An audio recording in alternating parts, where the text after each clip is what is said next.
Why can't my park have what the others have? Because we don't have enough money. Absolutely. Well, we can't possibly put everything in every park. We just don't have the money to do it. We don't have the resources to look after it. Jeff's exactly right.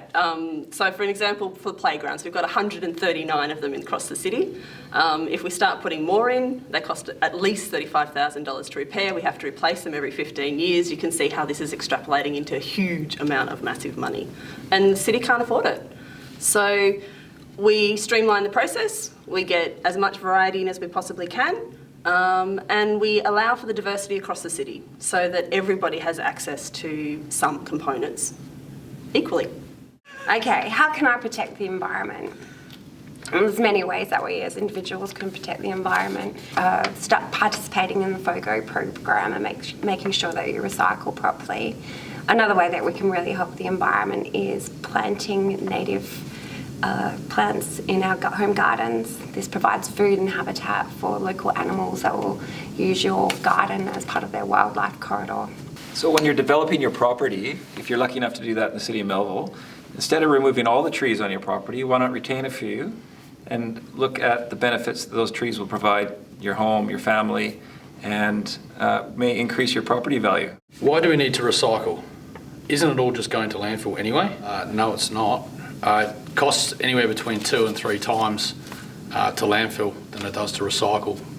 Plus, it's the right thing to do is to recycle properly. We try and tell people to be mindful of what they buy, but in this day and age, it's quite hard to not buy products that have a lot of plastic and recyclable items on it. So we just say if you can't be mindful of what you buy, make it a priority to recycle properly and use the FOGO system well. It's there for everyone's benefit, there for my kids' benefit, there for your kids' benefit, and it's the right thing to do. Why have you planted trees on the foreshore? It will block my river view. Well, we need to have trees on the foreshore. There's a lot of native wildlife that utilize that space.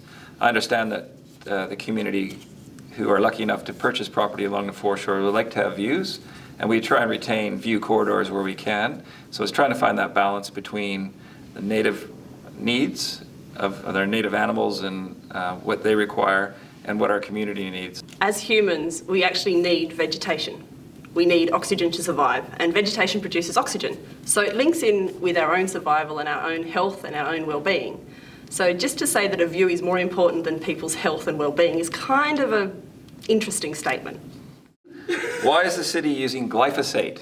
There's a lot of concern out in the community about glyphosate, and rightly so if you don't understand what the product is and if you listen to media reports. However, we listen to the APVMA and has proven scientifically that it's not a carcinogenic product. So if used properly, and all of our staff and contractors are trained in the use of the product and wear the correct protective equipment, we still think it's safe to use, and until somebody tells us differently, we will continue to use the product.